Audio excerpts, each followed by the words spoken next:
Good afternoon, Trinidad and Tobago. I'm Karen Cozier. Phillips C News is live at noon.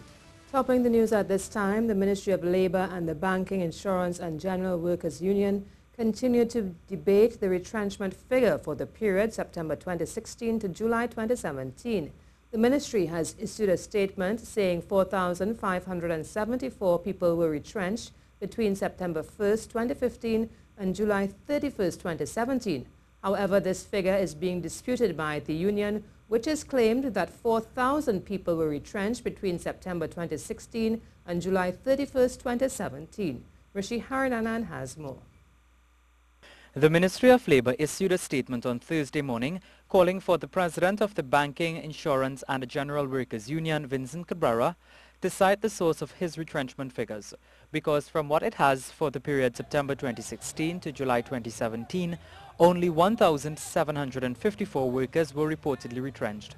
The ministry explained the present retrenchment figure of 4,574 is based on the retrenchment notifications received by the Ministry of Labour from employers for the period September 1st, 2015 to July 31st, 2017.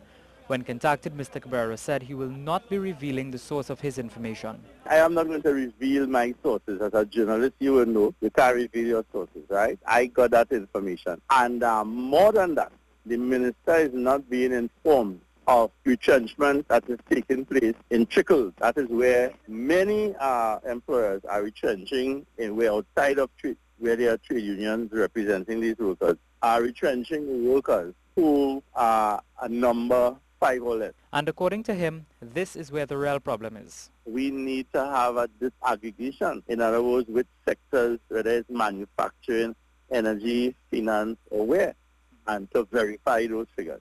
But again, I want to say, our figures are not based only on what the minister may have gotten, because the law does not allow for submission of that information to the minister under all circumstances. According to Section 4.1 of the Retrenchment and Severance Act, where an employer proposes to terminate the services of 5 or more workers for the reason of redundancy, he shall give formal notice of termination in writing to each involved worker, to the recognized majority union and to the minister. Rishi Harinanan, C News. The Trinidad and Tobago Manufacturers Association wants the government to intensify its effort to have container scanners operational as a matter of urgency at the port. Additionally, the TTMA recommends that a risk assessment be conducted to ensure that bona fide manufacturers and suppliers do not have their containers unnecessarily assigned to the container examination station. This as it expressed concerns about the decision taken to inspect 20% of units on the port. The TTMA said this decision, made on July 3, 2017, has made it increasingly difficult for manufacturers to meet optimum levels of exports and imports for their operations. Minority Leader Watson Duke says the board of the Port Authority should apologize to the country for what took place with the Ocean Flower 2. The contract for the vessel was cancelled after it did not reach to Trinidad on time. As a matter of fact, I believe the entire board should resign and the minister should stop playing the fool with the public and come clean and resign. Let me go further to say, I believe that the Prime Minister has a bunch of cocky ministers, both male and female, and they are sworn to protect them.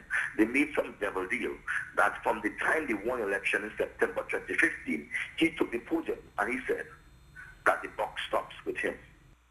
Mr. Duke says the public must also focus on finding out if there was a contract with the provider and government, and if so, was money paid? And if they are paid money, we must now focus on whether or not they are able to recoup this money. Because you don't can buy a cat and bag deal, they will send any local person from Trinidad and Tobago out to view the vessel, you know. They got some foreigners to want to view a vessel for local use. To me, that's madness. What emergency process? Again, they use that they barred local persons from going abroad and securing a proper vessel. This is the C News Live report at noon. Remember, you can keep up to date with all the latest news on our website at ctvtt.com, or you can check out our Facebook and Twitter pages at C News Live.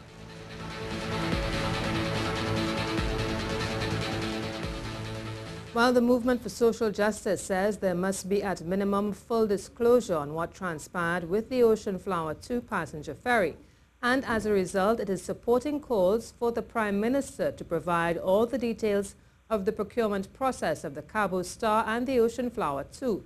In a statement, the MSJ says the people must be informed as to how the provider, Bridgman Services Group, came to the attention of the port and the Ministry of Works and Transport, and how it was contracted to provide the vessels, whether there was a process of open tendering or select tendering, and if so, which companies were invited to tender, and how and based on what criteria was Bridgman selected.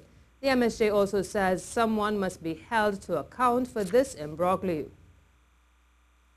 The public's assistance is being sought to identify the body of a man which was found floating in a river in Barrackpore on Wednesday.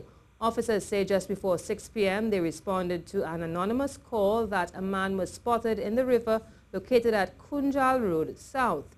On investigating, they found the body. The man was said to be clad only in blue trousers with a crocus bag wrapped around his head. We were told the body bore marks of violence. An autopsy will be done to find out the cause of death.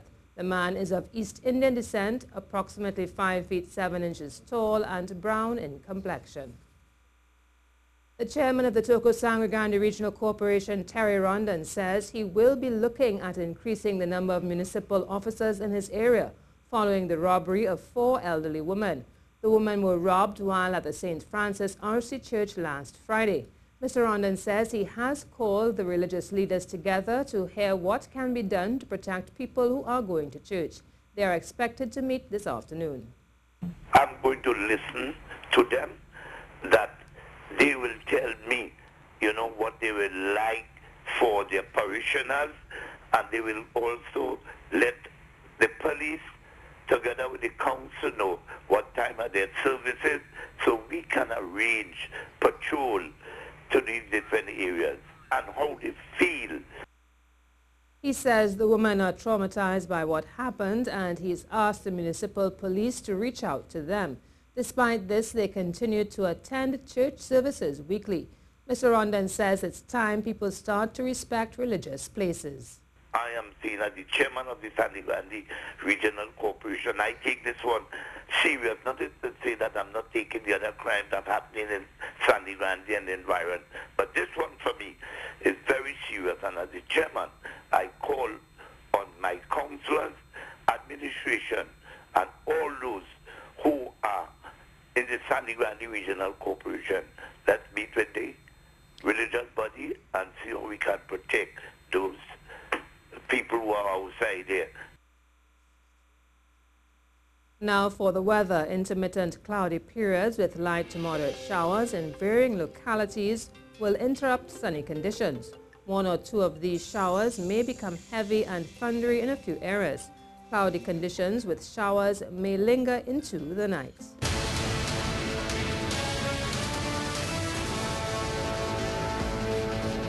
The National Energy Corporation of Trinidad and Tobago has recovered over US $3.5 million, which was part of an illegal wire transfer to Dubai in September 2011. This was done on August 3, 2017. In a statement, NEC said the recovery was achieved through the assistance of Dubai-based attorneys together with executives of the NEC. It said this acquisition was a consequence of a discovery made by the NEC on Monday, 26 September 2011, that its US dollar account at First Citizens Bank had been debited in the amount of just over US $9.6 million. There were 3 wire transfers from the said account that were not instructed by the NEC, and the recipient banks were located in Boston, Antigua, and Dubai, respectively. The Ministry of Labour and Small Enterprise Development has signed a Memorandum of Understanding with the Financial Intelligence Unit, uniting forces to fight illicit activity in the credit union and cooperative sectors in Trinidad and Tobago. The MOU was signed on Tuesday, August 8, 2017. A release from the ministry said the MOU seeks to work towards anti-money laundering, counter-financing of terrorism, and regulatory oversight of the credit union and cooperative sectors in this country. Permanent Secretary in the Ministry Natalie Willis said the MOU will help to improve transparency, accountability, supporting the contemporary approach needed for promotion, increased compliance and other monitoring and evaluation mechanisms required to enhance stakeholder confidence. The Police Complaints Authority has not yet completed any investigation into misconduct of police officers while wrecking vehicles. However, its deputy director tells us it is because the authority wants to get the correct information to make a fair judgment. Rishi Harinanan has more in this report. The Police Complaints Authority says it has received a number of complaints from members of the public accusing police officers of not following protocol when wrecking a vehicle. As a result, it has launched investigations into several of these, including an incident involving a female citizen and an officer which was posted on social media. PCA Deputy Director Michelle Salman Baksh spoke with C News on this matter on Thursday and explained how the authority goes about investigating claims like these. It really depends on the availability of information. It depends on whether or not the witnesses and the complainants themselves come forward in a timely manner, and if they make themselves available to provide statements and information, documents, photographs to our investigators in a timely manner. Matters that we investigate that have a 6-month expiry date, those are matters that may find themselves in the summary courts or in the magistrate's court. We make our greatest effort to have them dealt with before that 6-month term expires. She said it depends on the citizens coming forward and the cooperation of the police and state agencies to provide information. But to ensure officers who are not doing their job properly are dealt with, members of the public have their part to do. I just think that we need people to be brave, and we need people to be upfront, and we need not only the footage, but we need a very careful and credible account as to what is happening on the street. And when we don't immediately have that, then we're going to have to do some footwork, because at the end of the day, it's all about fairness, and there are two sides to the story. For the year so far, no police officer has been held for misconduct. For the year 2017, we haven't prosecuted anyone. We are not yet in the business of prosecuting anyone for these offences. What we are looking at are the investigations into the matters that have happened. I believe they were a few weeks ago, and we're waiting for persons to come forward and provide us with the additional information. The person who makes the report is someone who is upset because of how the police reacted to them during the wrecking process. They mainly complain at the fact that officers are not making brief inquiries in the immediate vicinity in an effort to locate the driver, and that officers are allegedly choosing to wreck the vehicle rather than charge the driver of the appropriate charge. The PCA said police officers are reminded that even if a vehicle is secured to the wrecker but has not been removed from where it was parked, the driver is still entitled to possession of the vehicle. The officer can then issue a ticket. Citizens are also reminded that their vehicles can be taken away if they are not found in the vicinity. Rishi Harinanan, C News. Trinidad and Tobago will host CARIFESTA 14. Minister of Community Development, Culture and the Arts, Dr. Nian Gadsby-Dolly, made the announcement on Wednesday. She said culture, while providing entertainment, can be seen as a tool for progress and advancement for our country. She was hosting a Taste of Trinbago, a CARIFESTA concert and craft display, the official send-off for 60 of this country's artists on their way to the cultural extravaganza in Barbados. We must continue to leverage those cultural products which have placed us on the world's cultural map and build our brand as the cultural hub of the Caribbean. To this end, I'm proud to announce that Trinidad and Tobago will host CARIFESTA 14 in 2019.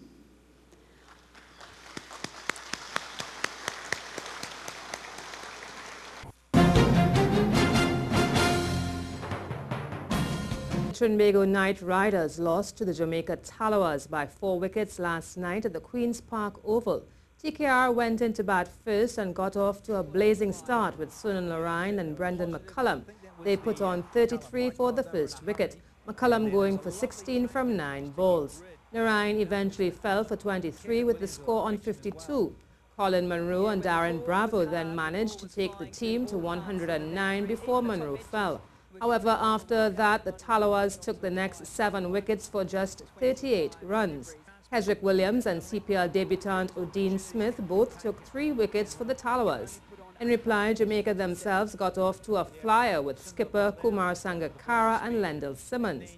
They took the score to 61 before Simmons fell for 38.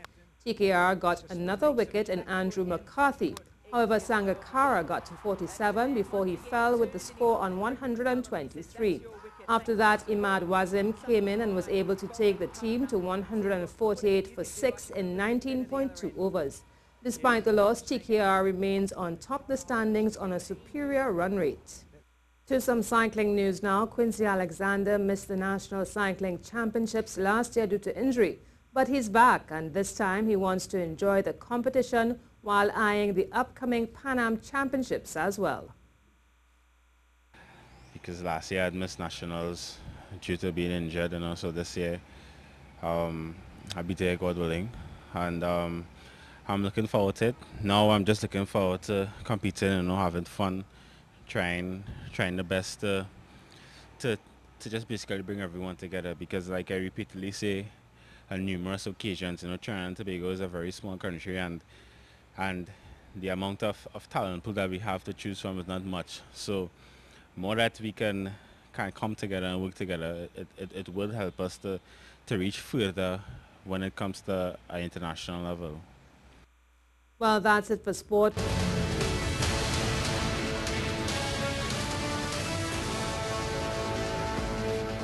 Remember, for up-to-date and breaking news throughout the day, you can visit the CNews website at ctvtt.com. Do have a good afternoon.